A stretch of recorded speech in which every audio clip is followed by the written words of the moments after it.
प्रभुपद रथ भव विरत नित बंदों भक्त उदार। जो सदा श्री भगवान के चरणों में लगे रहती हैं, जो सदा श्री भगवान का ही चिंतन करते रहते हैं, भव विरत दुनियादारी से उपराम हो गए हैं, उन उदार भक्तों के चरणों हम नमस्कार करते हैं। इस प्रकार के भक्तों में सबसे प्रथम यहाँ भगवान शंकर को बताया गया है। यूं तो शिव जी और भगवान विष्णु एक ही हैं। शिव जी भगवान विष्णु, भगवान कृष्ण और भगवान राम सब एक हैं। ये एक भगवान अनेक रूपों में लीला कर रही हैं। जैसे कोई नाटक हो तो अलग अलग चरित्रों के लिए अलग अलग पात्र खोजने पड़ते हैं, अलग अलग कैरेक्टर्स के लिए अलग अलग एक्टर ढूंढने पड़ते हैं। तो एक कैरेक्टर है, उसका एक एक्टर, एक चरित्र है, उसका एक पात्र है, सबकी अपनी अपनी भूमिका है। भगवान के जगत में नाटक की भूमिका इस प्रकार है कि भगवान को चरित्र पात्र ढूंढने नहीं पड़ते। भगवान चरित्र के स्थान पर, पात्र के स्थान पर अपने आप को एक अन्य रूप में प्रकट कर देते हैं। तो भगवान ने अपने को विष्णु रूप में प्रकट कर दिया, उन्हीं भगवान ने उसी समय अपने को शिव जी के रूप में प्रकट कर दिया, और चाहा तो उसी समय श्री कृष्ण या श्री राम के रूप में भी प्रकट हो गए। भगवान सर्वसमर्थ हैं और अनेक रूप आए। एक ही समय में भगवान अनेक रूप धारण कर सकते हैं। तो कई चलचित्र बनते हैं, मूवीज बनती हैं, जिनमें एक एक्टर का दो जगह कोई भूमिका है, रोल है, तो वो एक समय में दो रोल नहीं कर सकता, अलग अलग समय पर दो रोल कर देता है। लेकिन भगवान पर ये बात लागू नहीं होती। भगवान एक ही समय में दो रूप धारण करके लीला कर सकते हैं।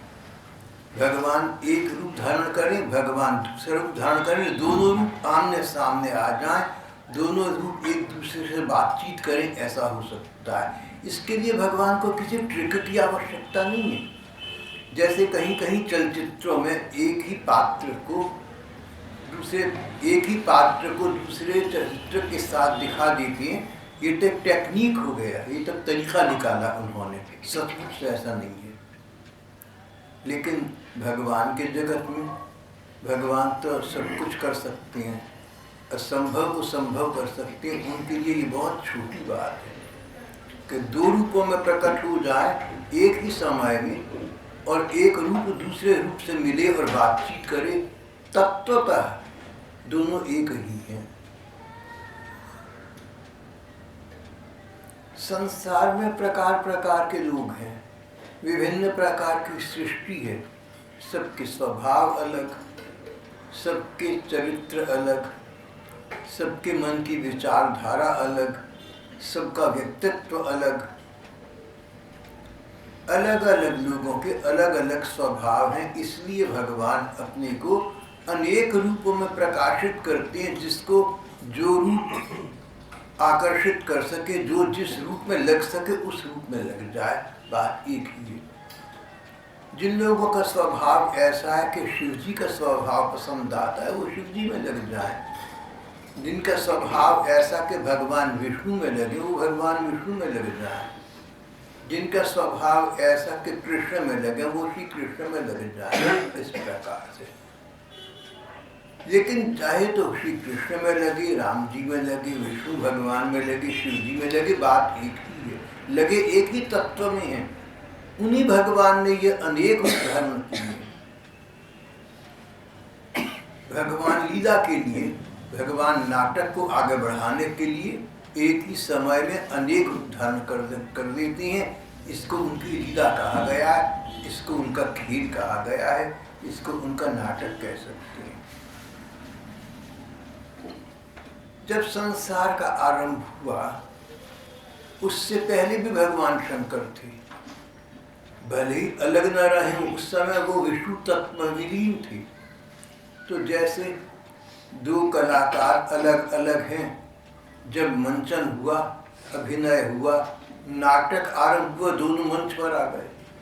इसी प्रकार से एक तत्व में सभी तत्व विलीन हैं, लेकिन जब संसार रूपी सृष्टि का प्रादुर्भाव हुआ, संसार रूपी नाटक का आरंभ हुआ, तो जहाँ भगवान शंकर की भूमिका चाहिए, जहाँ भगवान विष्णु की भूमिका चाहिए, वहाँ विष्णु और शिव दोनों अलग अलग रूपों में सामने आ गए।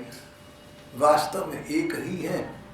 ये तो मनुष्यों की दृष्टि के लिए, मानव की पात्रता को देखते हुए, हमारी समझ का ध्यान रखते हुए वो अनेक रूपों में अपने को प्रकाशित करते हैं, नहीं तो उन्हें अपने को अनेक रूपों में प्रकाशित करने की आवश्यकता भी नहीं। इसीलिए जब संसार का विलय हो जाता है, जब संसार की प्रलय हो जाती है, संसार नहीं रहता, पानी ही पानी हो जाता है, उस समय ये सारे रूप एक ही रूप में विलीन हो जाते हैं। उस समय तो अलग अलग नहीं रहते, सब एक ही रूप में सम्मिलित हो जाती हैं। जब सृष्टि का पुनरारंभ होता है, संसार की सृष्टि दोबारा होती है, तो दोबारा उस तत्व से अनेक रूपों में ये लोग संसार के सामने, हमारे सामने आ जाते हैं। बस इतनी बात है सब एक। इसीलिए कहीं हम पढ़ेंगे कि भगवान राम ने शिव जी की शिवलिंग की स्थापना की, रामेश्वरम, भगवान राम ने शिव जी की स्तुति की। कहीं पढ़ेंगे कि शिव जी ने भगवान राम की स्तुति। एक स्थान पर शिव जी कहती हैं, राम रामीति रामीति रमे रामी मनोरमी, सहस्त्र नाम तत्तुल्यम श्री राम नाम वराननी। पार्वती राम नाम ही सब कुछ है, राम जी का नाम लेना चाहिए। वही शिव जी अन्यत्र अन्य स्थान में कहते हैं कि श्री कृष्ण नाम ही सर्वोपरि है। कारण उनकी दृष्टि में उनको तत्व का पता है, उनको ज्ञान का पता है, उनको वास्तविकता का पता है। उनसे अगर प्रश्न करूँ तो कभी आप कृष्ण कहते हैं, कभी आप राम कहते हैं, तो वो मुस्कुराकर कहेंगे भैया बात तो एक ही है, कृष्ण और राम एक ही परमात्मा के दोनों नाम हैं। जैसे किसी एक्टर का एक फिल्म के अंदर एक नाम है, दूसरी फिल्म में दूसरा नाम है। इस प्रकार भगवान कहेंगे कृष्ण, भगवान कहेंगे, चाहे तो कृष्ण कहो चाहे राम कहो, बात एक ही है, तुम एक ही भगवान का नाम भी कहो।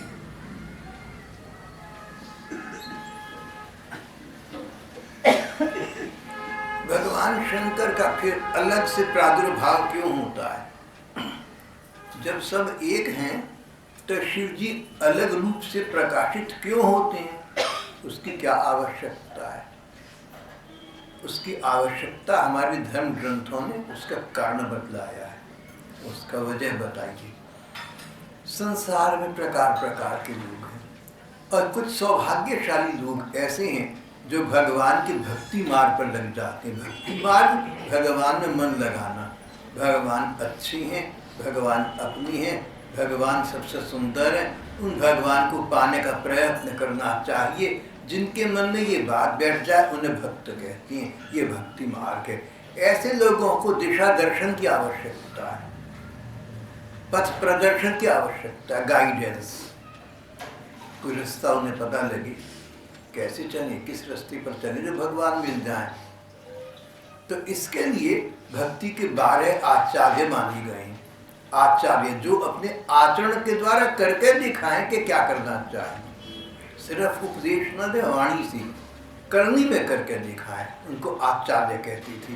भक्ति के 12 आचार्य हैं जिन्होंने अपने आचरण के द्वारा ये बताया कि भगवान को पाने के लिए हमें क्या करना चाहिए, करके दिखाया अपने जीवन से। उन 12 आचार्यों के अध्यक्ष, उन 12 आचार्यों में सबसे बड़ी, सबसे प्रधान भगवान शंकर हैं।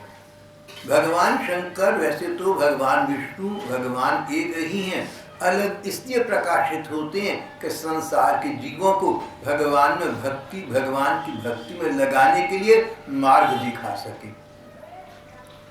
कोई मार्ग शिव जी दिखा रहे हैं, कोई मार्ग कोई और आचार्य दिखा रहे हैं। जैसे आजकल रिवाज बना हुआ यूनिवर्सिटीज में, कॉलेजेस में अलग अलग फैकल्टीज हैं, अलग अलग फैकल्टीज के अलग अलग इंस्ट्रक्टर्स या प्रोफेसर्स हैं, अपनी फैकल्टी का ज्ञान प्रदान करते हैं। सबके पे स्केल एक हैं, सबके नियम एक हैं, सबके अधिकार कर्तव्य एक हैं, पर कोई किसी फैकल्टी का और कोई किसी फैकल्टी का मार्ग प्रदर्शन कर रहा है, अध्यापन कर रहा है। इस प्रकार भक्ति के 12 आचार्य हैं, प्रकार प्रकार के लोगों को विभिन्न प्रकार के भक्ति के मार्गों का दिशा दर्शन कर रहे हैं। उनमें सर्वप्रधान सबके अध्यक्ष शिवजी माने गए हैं। शिवजी भगवान की भक्ति के प्रधान आचार्य हैं। जब कोई व्यक्ति भगवान शंकर की शरण लेता है और उनकी काशीपुरी में अपना अंतिम श्वास लेता है, कैसा भी क्यों ना रहा हो, भगवान शंकर की शरण में चला गया, ये सोचकर काशीपुरी में वास किया कि यहाँ पर भगवान शंकर मेरा उद्धार कर देंगे, उनकी शरण में चला गया। ऐसा व्यक्ति कैसा भी रहा हो, अब मरते समय भगवान शंकर कहते हैं उसके कान में राम शब्द का उच्चारण कर देते हैं, अंतमति सो गति। जो अंत समय बात हम देखते हैं या हमारी कानों में पड़ती है, उसके अनुसार मनुष्य को गति मिलती है। तो शिव जी अकारण कृपालु हैं, मरने वाले व्यक्ति कैसा भी रहा हो उसको नाम जी का नाम सुना देते हैं और इस प्रकार उसे मुक्ति, उसे सद्गति प्रदान कर देते हैं। अगर शिव जी से पूछो तो राम नाम देकर सचमुच तो उन्होंने अपना ही नाम लिया है, क्योंकि नाम अलग अलग भले ही हो तत्व तो एक ही है, वास्तव में तो एक ही है।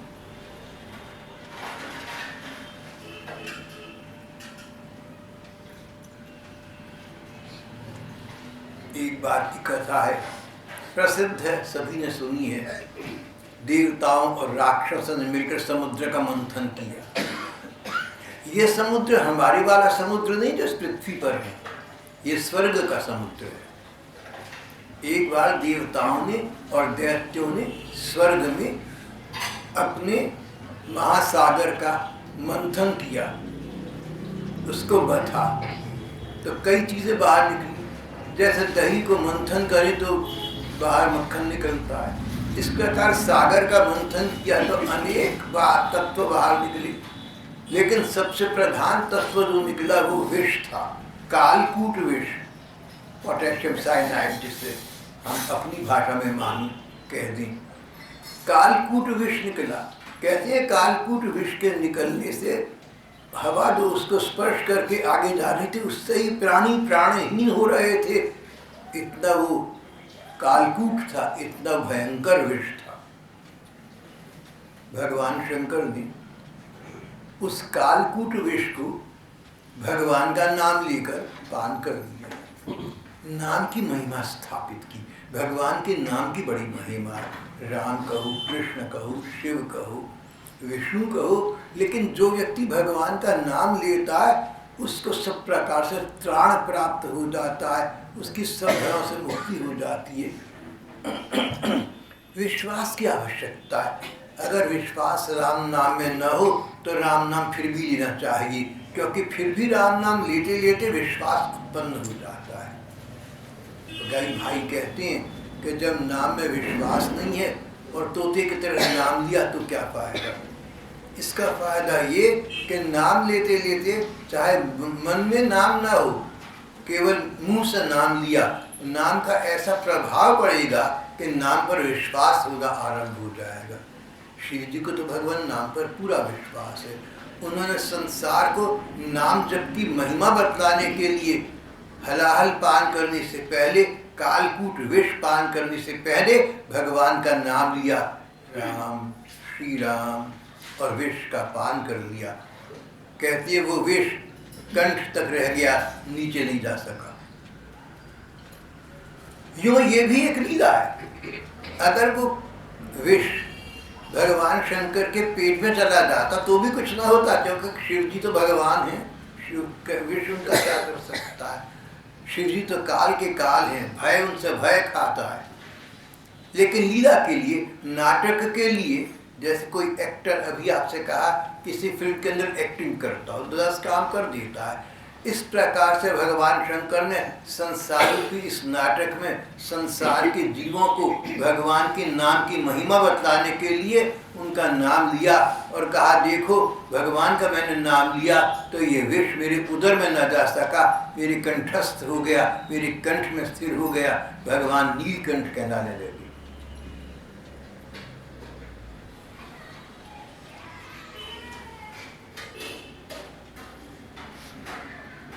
हमारे धर्म ग्रंथों में शिव जी की महिमा भरी पड़ी है, पुराणों में और अन्य धर्म ग्रंथों में, सभी में। एक स्थान पर नारद जी भगवान शंकर से मिले और उनसे पूछा कि शिव जी, आप तो तत्व जानते हैं, आप तो वास्तविकता जानते हैं, आप तो सच्चाई को गहराई से जानते हैं, वो क्या है आप मुझे बताइए। शिव जी सरल भाव से बिना सोचे बोले, नारद तत्व तो ये है कि हम भगवान कृष्ण की शरण लें, हम श्री कृष्ण को प्राप्त कर लें। वैसे तो सभी भगवान के रूप में, शिव, राम, विष्णु, कृष्ण इत्यादि सब एक ही भगवान अनेक रूपों में लीलायमान है, पर कृष्ण नाम की महिमा ये है कि भगवान कृष्ण प्रेम अवतार हैं, भगवान कृष्ण प्रेम का आदान प्रदान करते हैं। ये भगवान कृष्ण का महकमा है, ये भगवान कृष्ण का विभाग है, ये भगवान कृष्ण का डिपार्टमेंट है। प्रेम देना, प्रेम लेना। संसार में जीव मात्र की सबसे पहली तृषा प्रेम है। देखो छोटा बच्चा जन्म लेता है तो माँ से लिपटा रहता है, प्रेम। बड़ा होता है तो दोस्तों के साथ खेलता है, प्रेम। और बड़ा होता है, स्कूल कॉलेज पढ़ता है तो अपने क्लास फेलोज के साथ लगा रहता है। दो लड़के मिलते हैं, कॉलेज से वापस आए, अपने घर जाने से पहले चौराहे पर खड़े होकर घंटों बात करती रहती हैं। सखा भाव, मित्रता का प्रेम। बड़े हुए, विवाह हो गया तो पति पत्नी का प्रेम।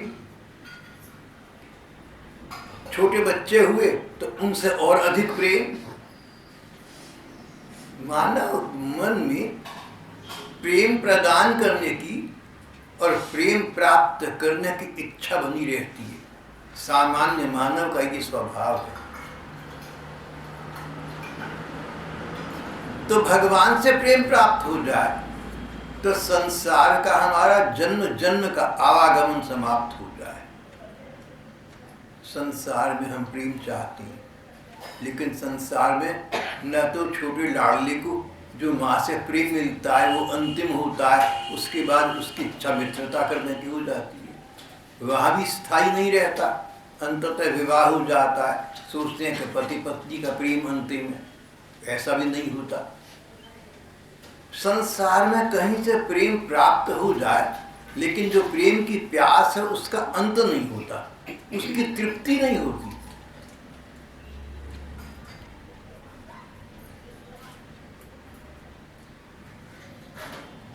तृष्णा न जीर्णो वयमेव जीर्णा, संस्कृत की कहावत है। प्यास नहीं बुझती, तृष्णा समाप्त नहीं होती, हम समाप्त हो जाते हैं, मानव जीवन समाप्त हो जाता है। एक भैया थे सत्संगी, राजनेता थे, उम्र पर्याप्त हो गई थी। पत्र आया, नीचे मेरे पास अभी पड़ा हुआ होगा, लिखा था कि भाई साहब उम्र को देखते हुए, शरीर को देखते हुए लगता है कि बुढ़ापा आ गया है, शरीर में पहली वाली शक्ति नहीं रही। पर क्या कहूँ आपसे, मन अभी तक बहुत कुछ चाहता है करना।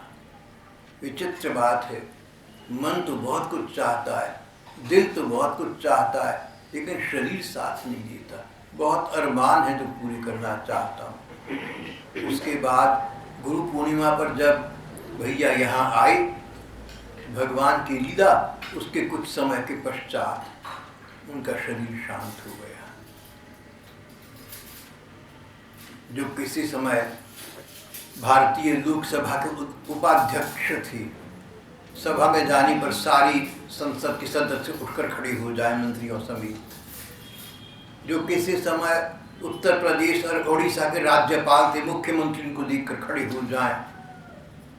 शरीर का अंत हुआ, अंतिम संस्कार किया, मुट्ठी भर हड्डियां रह गई, गंगा जी में प्रवाहित कर दी गई, सो भी टिकी नहीं।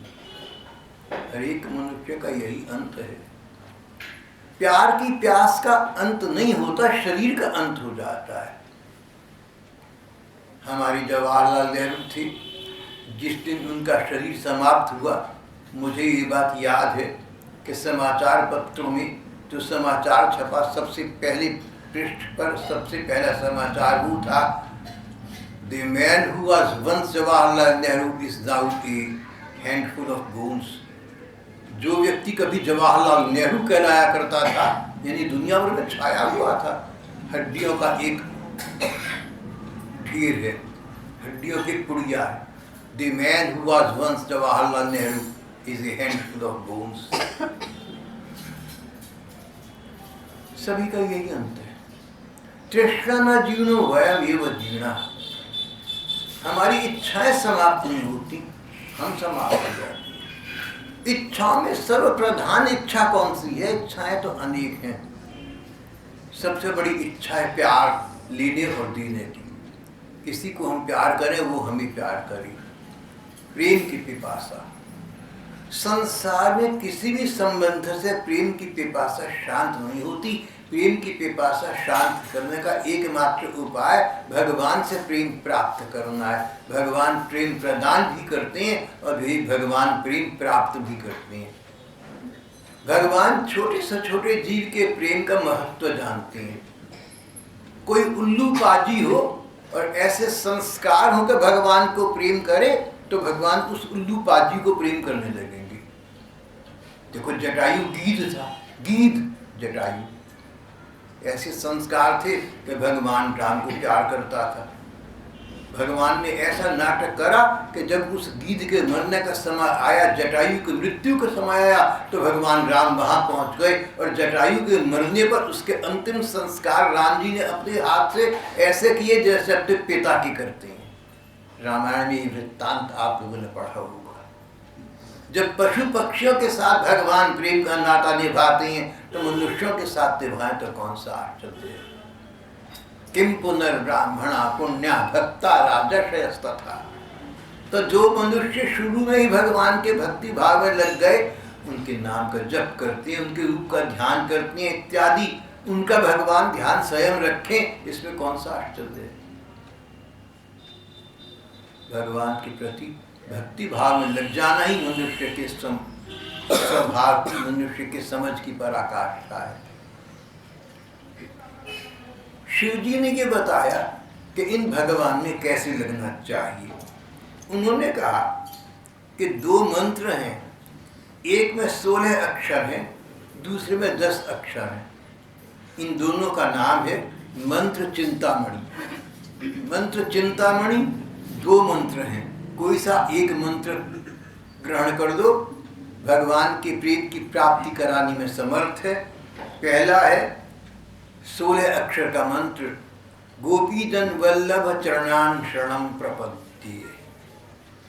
गोपी जन वल्लभ, गोपी जनों के वल्लभ प्रियतम, गोपी जनों के प्रियतम भगवान कृष्ण, गोपी जन वल्लभ चरणान, उनके चरणों की शरणम प्रपद्ये, शरण ग्रहण करते हैं। मैं भगवान जो गोपियों के प्रियतम हैं, उन श्री कृष्ण की शरण ग्रहण करता हूँ। दूसरा मंत्र है 10 अक्षर का, गोपीजन वल्लभाभ्याम नमः। गोपीजनों के प्रियतम भगवान को हम नमस्कार करते हैं। दोनों का अंततः अर्थ तो एक ही है, एक जरा बड़ा है, एक जरा छोटा है। दोनों में गोपीजन वल्लभ, गोपीजनों के प्रियतम श्री कृष्ण।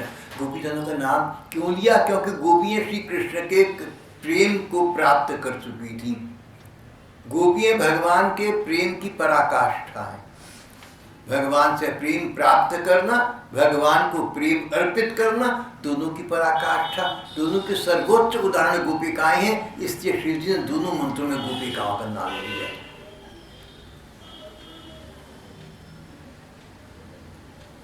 शिव जी ने एक चेतावनी दी, इस मंत्र का जब तो सभी कर सकते हैं, भगवान का नाम है, सभी ले सकते हैं, लेकिन लेने का लाभ उन्हीं लोगों को होगा जो कृतज्ञ और दुरभिमानी ना हो। देखो क्या भगवान ने चेतावनी दी, कृतज्ञ मत होना, कृतज्ञ किसी किए को नकारना। कृत जिसने कुछ आपका काम करके दिया, घ्न आपने उसको नकार दिया, आपने उसको स्वीकार नहीं किया, आपने उसको माना नहीं। कृतज्ञ नाशुक्रापन, इनग्रेटिट्यूड,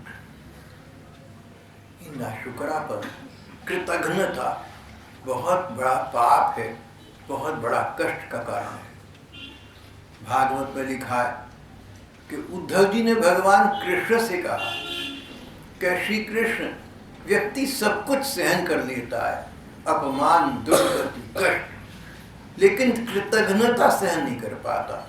ऐसा आदमी सामने खड़ा हो जिसके लिए आपने सब कुछ किया, आपने उसको रेस किया, आपने उसको बिल्ड किया, आपने उसको बनाकर खड़ा करा, नहीं तो वो कुछ भी नहीं था, और अब जब बन गया तो आपको आंख दिखाता है।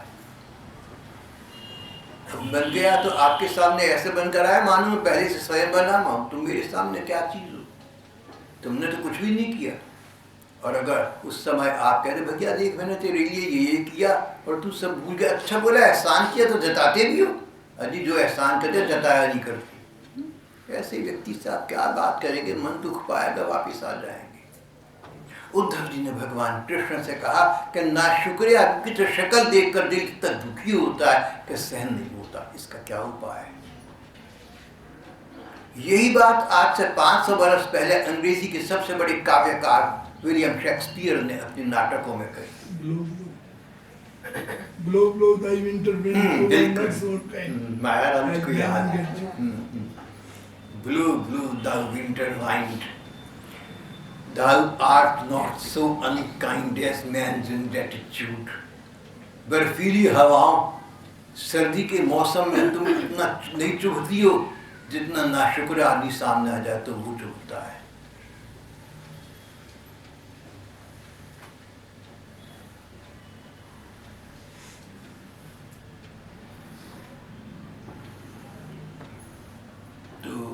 भगवान ने जो इसका उत्तर दिया, यहाँ ये प्रसंग तो नहीं है, लेकिन आप लोगों के संतुष्टि के लिए सो भी बता देता हूँ थोड़ा सा। उत्तर में भगवान ने कहा कि हमें जो कुछ संसार में मिलता है, यश या अपयश, सम्मान या अपमान, कृतज्ञता या कृतज्ञता, नाशुक्र आदमी मिले या शुक्रगुजार आदमी मिले, जो कुछ मिलता है नहीं हमारे पिछले कर्मों का फल है। आज जो आदमी देने वाला है वो उसका कारण नहीं है, वो तो कारण बन गया। ये न होता तो कोई दूसरा गम होना था, मैं वो शय हूँ जिसे हर हाल में बस रोना था। जो लिखा हुआ भैया, कर्म की गति, उधो कर्मन की गति न्यारी। पिछले जन्मों जो हमने अनेक कर्म किए हैं, अच्छे भी किए बुरे भी किए, कुछ के अच्छे कर्मों के फलस्वरूप हमें वो शुक्रगुजार लोग मिलती हैं। कई लोग आपको ऐसे भी तो मिलेंगे कि जो कुछ आपने नहीं भी किया उसके लिए भी आपको दुआ दे रहे हैं, कहते नहीं जी आपकी कृपा से हुआ, आपके भैया मैंने क्या करा, नहीं आपने किया है, ये पूर्व कर्म का फल है। और उल्टे भी लोग मिलते हैं कि आपने किया लेकिन नकार दिया। ये दोनों हमें पिछले कर्मों को काटने के लिए मिले हैं, इसलिए दोनों को आप गंभीरता से डालें, आप दोनों को उपेक्षा की दृष्टि से देखें, आप उनको नकार दें, जो हो गया सो हो गया, हरि प्रभु की इच्छा है, चलो कर्म कट गए, मन को समझा लेना चाहिए। कृतज्ञ व्यक्ति को अगर ये मंत्र दिए जाए, गोपी जन वल्लभ चरणान शरणम प्रपद्ये, इस प्रकार के भगवान कृष्ण के प्रेम मंत्र का जप करने के लिए अगर कृतज्ञ को कहो तो उसको कुछ हासिल होने वाला नहीं है। जैसे कहते हैं हाथ पर कौन सा तेल लगा लें और पानी में डाल दें तो पानी आपकी त्वचा का स्पर्श नहीं करता। कमल नाम का फूल होता है, कहते हैं कमल का फूल पानी में रहता है लेकिन गीला नहीं होता, पानी उसके अंदर नहीं घुसता। तो जो आदमी कृतज्ञ है ना, किसी का नाशुक्रा है, भगवान का नाम अगर वो श्रद्धा से दे तो कभी शुद्ध तो उसको कर देगा, लेकिन नाशुक्रा जो वर्तमान में है, अभी भी नाशुक्रा है, सुधरने को तैयार नहीं है, उसके लिए नाम जब क्या करेगा। बस इतना है कि कभी ना कभी उसकी बुद्धि सुधर जाएगी। ना से हाँ है, वर्तमान में कुछ नहीं। कृतज्ञ व्यक्ति को भगवत प्रेम का बात मत करना। और दूसरे दुरभिमानी, दुरभिमानी मिथ्याभिमान। पुरानी कहावत है ना कि तू कौन, मैं खामखा, नहीं यूं ही कुछ है भी नहीं, और अभिमान, शेखी खोरापन, बिना बात के शेखी। देखो एक तो शेखी है ना कि पैसा पास है, सुंदर शक्ल है, या शिक्षा बहुत है, ज्ञान बहुत है, उसका अभिमान। अच्छा तो वो भी नहीं है, लेकिन कुछ भी नहीं है फिर भी अभिमान होना, मिथ्याभिमान। मैंने मिथ्याभिमानी को दर्शन किए। अभिमान करने की कोई बात ही नहीं है, कोई कारण नहीं है, फिर भी अभिमान में। ऐसे लोग संसार में होते हैं। इस विषय में ये बात कही गई है, मजाक है या सच्चाई है पता नहीं, कि बुढ़िया ने, एक बुढ़िया ने मुर्गा पाला हुआ था। मुर्गा सुबह बांध देता था, कुकनों कू करता था। उसी मोहल्ले में शैतान बच्चे रहते थे, वो बुढ़िया के साथ बेकार के मजाक करते।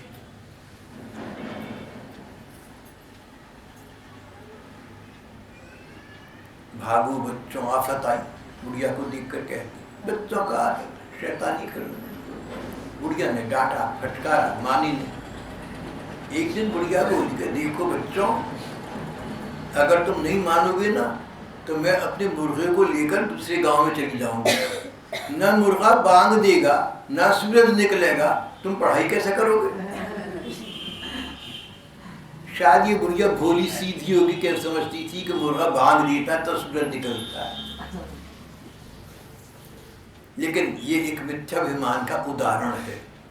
अरे क्या मेरे कहने से मेरे मुर्गे की बांग से सूरज निकलता है। कृतज्ञ व्यक्ति और मिथ्याभिमानी व्यक्ति को भगवत प्राप्ति बड़ी कठिन है। हाँ, अगर ऐसे व्यक्ति को पश्चाताप हो जाए और अपने मन में भूल, अपनी उसे पता लग जाए कि मैंने कृतज्ञता करी, मैंने मिथ्याभिमान किया, आगे से नहीं करूँगा, और भगवान का नाम ले, तो धीरे धीरे शुद्ध रूप में स्थित हो जाता है। लेकिन जो वर्तमान में कृतज्ञ है, वर्तमान में दुराभिमानी है, उसके लिए बड़ा कठिन है। सद्गति को प्राप्त करना बड़ा कठिन है। अगर इन मंत्रों का जप करना हो या किसी अन्य मंत्र में श्रद्धा हो, उसका जप करना हो, तो भगवान के रूप का ध्यान भी साथ में करना चाहिए। श्री राधा कृष्ण के रूप का ध्यान करने के लिए श्री कृष्ण मन की आंखों से देखें कि मेरे सामने भगवान कृष्ण खड़े हैं। श्री कृष्ण के साथ श्री राधिका जी विराज रही हैं। श्री कृष्ण का वर्ण, उनके शरीर का रंग बादलों जैसा सांवला है। उनकी दो भुजाएं हैं, एक हाथ में कमल है, दूसरे हाथ में मुरली है। भगवान के अंग अंग सुंदर है। भगवान श्री राधिका जी की ओर देख रहे हैं। राधिका जी का वर्ण, राधा जी के शरीर का रंग तपे हुए स्वर्ण की भांति है। श्री राधिका जी श्री कृष्ण की ओर देख रहे हैं। नीला वस्त्र धारण किए हुए हैं, मंद मंद मुस्कुरा रहे हैं। श्री राधा कृष्ण के चारों ओर तथा आगे पीछे उनकी सखियां खड़ी हुई हैं, प्रकार प्रकार से उनकी सेवा कर रही हैं। इस प्रकार श्री राधा कृष्ण अपनी सखियों के सहित लीला कर रहे हैं। ऐसे रूप का ध्यान करें और मंत्रों का जप करें। तो शिव जी ने कहा श्री राधा कृष्ण के प्रेम की तो मैं साधना के अनुसार प्राप्ति होगी, किसी को जल्दी, किसी को देर से, लेकिन प्राप्ति हो जाएगी। और प्राप्ति, राधा कृष्ण की प्राप्ति का अर्थ पूर्ण प्रेम की प्राप्ति। जो प्रेम संसार में किया लेकिन हम अतृप्त रहे, और प्रेम करने के बाद ये लगा कि हमने तो इस व्यक्ति को, माँ को या पत्नी को या पति को या मित्र को या अन्य किसी को बहुत प्रेम किया था, लेकिन जैसा प्रेम किया वैसा वापस नहीं मिला, बदले में नहीं मिला। और कहीं ऐसा हो कि जहाँ पर हमने प्रेम किया और हमें प्रेम वैसा मिला, वहाँ पर ये शरीर सदा रहने वाला नहीं। शरीर रोगी हो जाए तो कुछ भी नहीं कर पाते, सिर में दर्द हो जाए तो खाना नहीं अच्छा लगता। शरीर की अनेक सीमाएं हैं, कठिनाइयाँ हैं। भगवान का प्रेम प्राप्त करने वाली व्यक्ति को शरीर की सीमाओं का उल्लंघन करना होता है, उस पर ये बातें लागू नहीं होती। भगवान का संबंध मन से है और मन बूढ़ा नहीं होता। जैसे उन राजनेता ने पत्र में लिखा कि मेरा शरीर बूढ़ा हो गया है लेकिन मन में अरमान है। अगर भगवान को लेकर आपके मन में अरमान है तो आपके शरीर को भगवान, इसी शरीर को पुनर्यौवन प्रदान कर सकते हैं, दोबारा स्वस्थ कर सकते हैं। ऐसी क्षमता भगवान ने। न जाने कितने भक्तों ने अनेक अनेक जन्मों में भगवान कृष्ण का प्रेम प्राप्त करने के लिए साधना की थी। उन सब भक्तों को भगवान ने आशीर्वाद दिया मनी मन कि मैं कृष्ण अवतार दूंगा। उस समय वृंदावन तुम गोपियों के रूप में तुम भी प्रकट होगे। वो सारी भक्त गोपियों के रूप में वृंदावन में श्री कृष्ण के अवतारी काल में उत्पन्न हुए। उनकी आयु 7-7, 8-8 वर्ष की थी। छोटी छोटी बच्ची हैं जिनको अकल नहीं, गांव की लड़कियां, वो भी 7 वर्ष की। भगवान ने रास के लिए उनका आमंत्रित किया तो भगवान की दृष्टि ऐसी है, उन गोपिकाओं पर पड़ी, प्रकृति पर पड़ी, तो सारा संसार जैसा है वैसा नहीं रहा। जैसे अंधेरे में तो और कुछ हमें दिखता नहीं, बल्ब जला दो सारा कमरा रोशन हो जाता, चीजें दिखने लगती हैं। इस प्रकार भगवान की दृष्टि पड़ने से सारे वृंदावन का वातावरण दिव्य हो गया, चिन्मय हो गया, अलौकिक हो गया, जैसा दुनिया में होता है उससे अलग सा हो गया। इसी प्रकार उन गोपिकाओं के तन और मन जो थे श्री कृष्ण के प्रेम के सुयोग्य बन गए। और वो 7-7 वर्ष की बच्ची दुनियावी भाषा का इस्तेमाल करें तो ऐसी बन गई जैसे 16 वर्ष की सुकन्या। भगवान ने गोपिकाओं के साथ प्रेम लीला की। भागवत में लिखा हुआ है श्री कृष्ण 11.5 वर्ष की आयु तक वृंदावन रहे। 8 वर्ष की आयु में रास हुआ। रास उनकी समवयस्का गोपिकाओं के साथ है जो उनकी उम्र की थी, कोई 7 वर्ष की, कोई 8 वर्ष की, कोई 9 वर्ष की। उम्र छोटी थी। 5,500 पुरानी हिंदुस्तान में गांव की बच्चियां थी। प्रेम क्या होता है इसका तो उन्हें पता ही नहीं था। मन में तो था लेकिन पता नहीं था। उन बच्चियों को भगवान ने तन और मन प्रेम के सुयोग्य प्रदान कर दिए और तब उनके साथ रास रस का वितरण किया, जिससे उन गोपिकाओं को श्री कृष्ण के प्रेम का आस्वादन हो सका। प्रेम की सुख का मन को पता तो चले, उसका सुख तो मिले, उसका स्वाद तो मिले, उसका आस्वादन तो मिले। भगवान ने गोपिकाओं को ऐसे तन और मन प्रदान कर दिए जिससे उन्होंने भगवान के प्रेम के रस का आस्वादन किया, उसका सुख का पान किया। वो प्रेम सुख क्या होता है, तन और मन दोनों ने उसको महसूस कर लिया। तो सदा सदा के लिए श्री कृष्ण की हो गई, संसार में तो वापस आई थी। जीव की अंतिम दशा यही है। भगवान शंकर 12 आचार्यों में भक्ति के, प्रेम भक्ति के 12 आचार्य प्रधान है। उन्होंने ये शिक्षा दी कि तुम इन श्री कृष्ण की शरण ग्रहण करो। अगर तुम्हें प्रेम की पिपासा है जो जीव मात्र में है तो तुम्हारे प्रेम की प्यास बुझेगी। पानी की प्यास हो तो ओस से नहीं बुझेगी, पानी से बुझेगी। इसी प्रकार प्रेम की प्यास हो संसार से नहीं बुझेगी, भगवान से ही उसकी तृप्ति होगी। जो लोग संसार में किसी चीज को चाहते हैं, किसी व्यक्ति को चाहते हैं, किसी इंसान को, किसी बंदे को चाहते हैं, किसी चीज को चाहते हैं, उनके साथ एक त्रासदी होती है, एक ट्रेजेडी होती है कि वो व्यक्ति उपलब्ध है लेकिन उस व्यक्ति को भोगने की जो सामर्थ्य शक्ति मेरे अंगों में नहीं रही। या सुख पाने के बाद अभी स्वाद पूरा नहीं हुआ था कि इंद्रियां शांत हो गई। उदाहरण के लिए मुझे मिठाई बहुत पसंद है, मैं मिठाई खाने लगा, कितनी खा लूँगा, इच्छा बनी रहेगी लेकिन पेट भर जाएगा और ऐसा बन जाएगा और नहीं खा सकता। चाहता हूँ खाना, अच्छी लगती है मिठाई, लेकिन पेट भर गया, इतना क्या और खा सकता ही।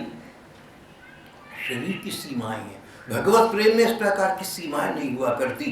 भगवान का प्रेम इस प्रकार का है कि वो दिन पर दिन बढ़ता जाता है, घटता कभी नहीं।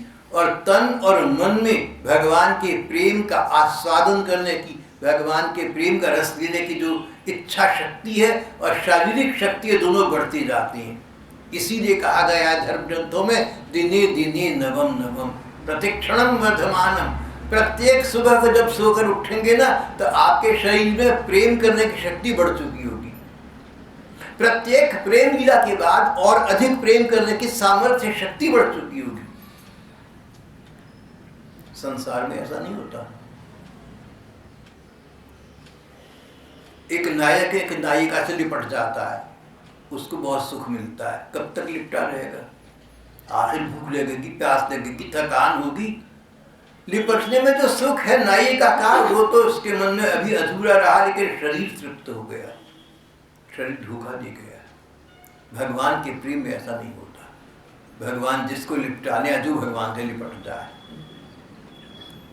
उसमें लिपटे रहने की शक्ति, जो सामर्थ्य शक्ति है, वो बनी रहेगी। दिने दिने नवम नवम, और अधिक अधिक होती जाएगी। प्रति क्षणम वर्धमानम, हर क्षण अधिक बढ़ेगी। तन की शक्ति भी अधिक बढ़ेगी, मन की इच्छा भी अधिक बढ़ेगी, और इस प्रकार अनंत भगवत प्रेम के रस साधन में जीव उस ब्रह्म में मानो लीन हो गया, उन श्री कृष्ण की लीला का स्वयं पात्र बन गया। तदेव साध्यता, तदेव साध्यता, जीवन की वही आवश्यकता है। हमारे जीवन का चरम लक्ष्य भगवत प्रेम को प्राप्त करना है, उसकी शिक्षा भगवान शंकर ने दी है। इसीलिए हम लोग शिवरात्रि का व्रत करते हैं, या शिवरात्रि को जागरण करते हैं, या शिव जी की आराधना करते हैं कि शिव जी को ये वस्तु स्वतः प्राप्त है, इसका कण मात्र हमें प्रदान कर दें। इसके लिए शिवरात्रि उसका व्रत है। आज का हमारा प्रसंग यहाँ समाप्त हो जाता है।